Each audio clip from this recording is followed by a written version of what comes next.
नमस्कार दोस्तों, मैं सुनील कुमार आरपी कोचिंग में आपका स्वागत करता हूं। इस दैनिक करंट अफेयर क्लास में हम द हिंदू और पीआईबी के महत्वपूर्ण समाचारों का परीक्षा उपयोगी विश्लेषण करेंगे। यदि आप किसी भी प्रतियोगी परीक्षा की तैयारी कर रहे हैं तो यह क्लास आपके लिए बेहद महत्वपूर्ण है। आइए शुरुआत करते हैं आज के करंट अफेयर। तो आज की पहली खबर है, यूथ को लैब 2026 के विजेता घोषित। यूथ को लैब 2026 के विजेता। यूथ को लैब नेशनल इनोवेशन चैलेंज 2026 के 8वें संस्करण, कौन सा संस्करण था? 8वां में 6 युवा नेतृत्व वाले स्टार्टअप विजेता बने हैं। प्रतियोगिता का आयोजन यूएनडीपी इंडिया यानी कि United Nation Development Programme India यानी भारत 1951 से भारत सरकार के साथ ये यूएनडीपी मिलकर गरीबी उन्मूलन क्या कर रही है? गरीबी उन्मूलन, लैंगिक समानता, जलवायु कार्रवाई और सतत विकास लक्ष्यों एसडीजी को प्राप्त करने की दिशा में ये काम कर रही है। कौन? यूएनडीपी। किसके साथ मिलकर? भारत सरकार के साथ। सिटी फाउंडेशन, सिटी फाउंडेशन यह एक परोपकारी संस्था है। कैसी संस्था है? परोपकारी। इसका उद्देश्य है दुनिया भर के कम आय वाले समुदाय में आर्थिक प्रगति को बढ़ावा देना, लोगों के जीवन स्तर सुधारना। क्या करना? लोगों के जीवन स्तर को सुधारना। किसका काम? फाउंडेशन।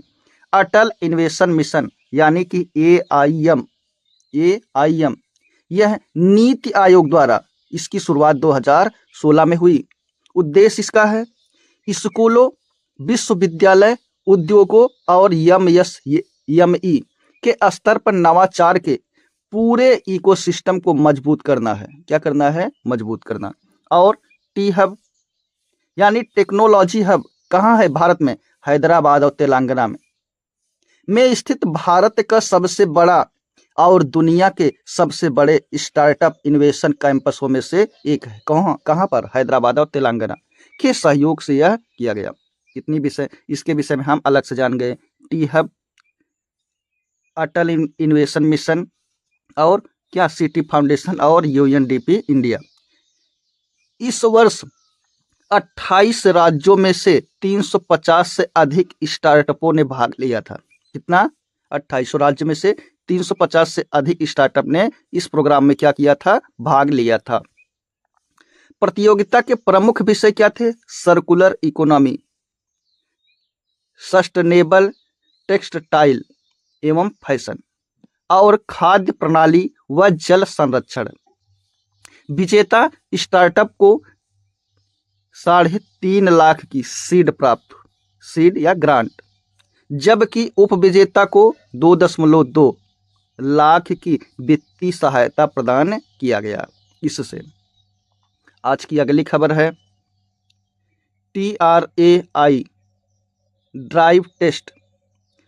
मनोहरपुर दौसा हाईवे पर जियो की सबसे तेज स्पीड और बीएसएनएल का प्रदर्शन कमजोर। TRAI ड्राइव यानी कि यहाँ पर ड्राइव मनोहर दौसा की बातें हो रही है। यहाँ पर क्या होता है इसके विषय में देखते हैं।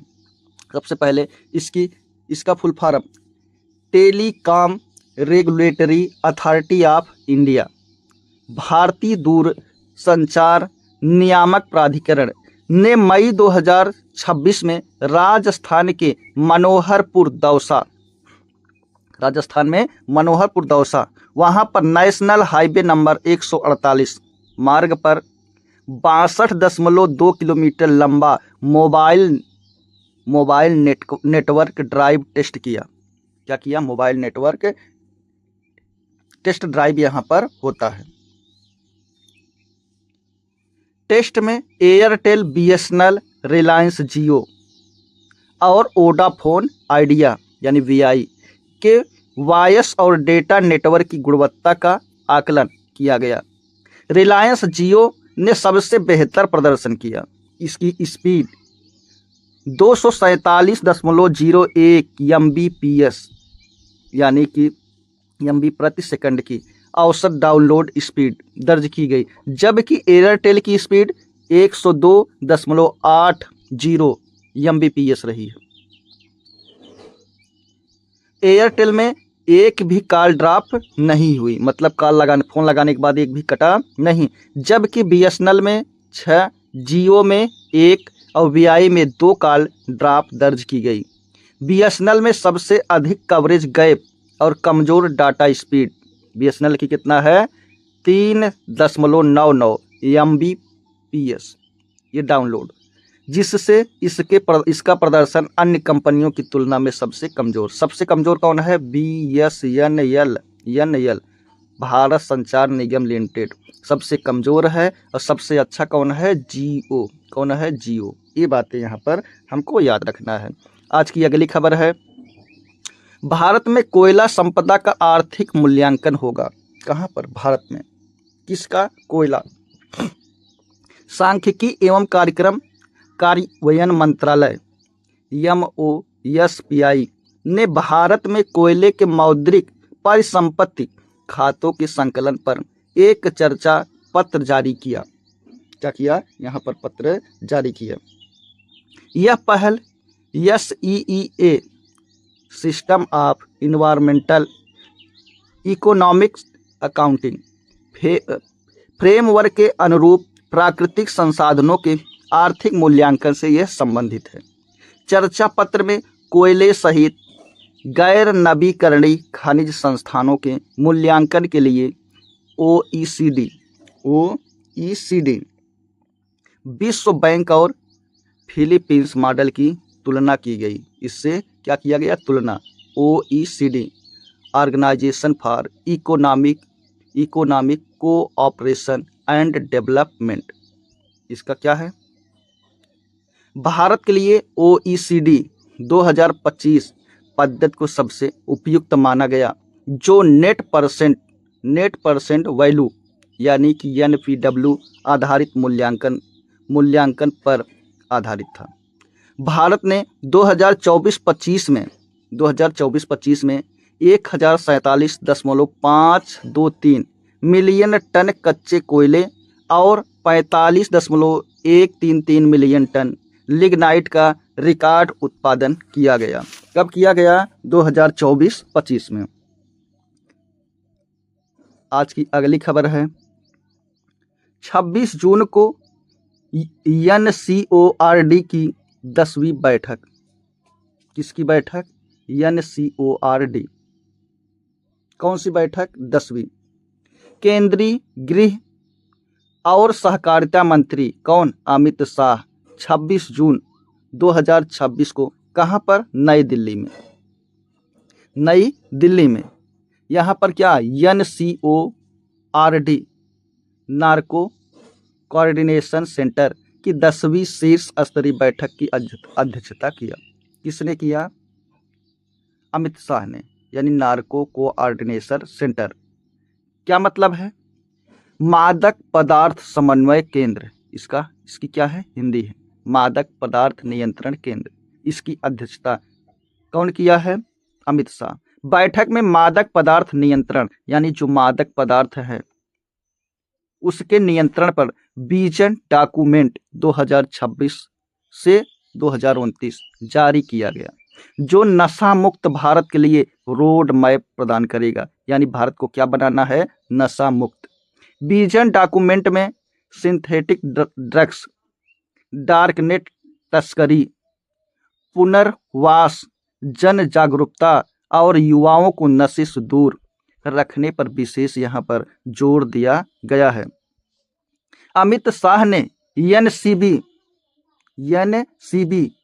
एनुअल रिपोर्ट 2025 जारी करेंगे तथा जम्मू और गुवाहाटी में NCB एनुअल रिपोर्ट के नए जोनल कार्यालयों का उद्घाटन करेंगे। क्या करेंगे? यहाँ पर उद्घाटन किसका? NCB का। ड्रग्स डिस्पोजल फोर्टनाइट कैंपेन के तहत लगभग 2,09,500 किलोग्राम नशीले पदार्थ नष्ट किए गए। क्या किए गए? नष्ट। कितना नशीला पदार्थ? जिसकी अनुमानित कीमत 6,000 करोड़ थी। यानी 6,000 करोड़ के नशीले प्रोडक्ट को यहाँ पर क्या किया गया, नष्ट किया गया। आज की अगली खबर है, इस्पात क्षेत्र में डिजिटलीकरण पर जोर। केंद्रीय इस्पात मंत्री एच.डी. कुमारस्वामी ने कहा कि डिजिटलीकरण अब इस्पात उद्योग के लिए विकल्प नहीं बल्कि आवश्यकता बन गई है। किसने कहा? केंद्रीय इस्पात मंत्री यानी कि एच.डी. कुमारस्वामी ने। यह विकल्प नहीं अब आवश्यकता है। नई दिल्ली में आयोजित चिंतन शिविर 2026 का विषय इस्पात क्षेत्र में डिजिटलीकरण था। कहाँ पर? किस जगह? जो दिल्ली में आयोजित हुआ चिंतन शिविर 2026 में, उसका क्या था? विषय ही था। सरकार ने 2030 तक 300 मिलियन टन यानी कि 30 करोड़ टन और 2035 तक 400 मिलियन टन इस्पात उत्पादन क्षमता का लक्ष्य यहाँ पर रखा है। इस्पात उद्योग में AI artificial intelligent, machine learning. क्या है मशीन लर्निंग?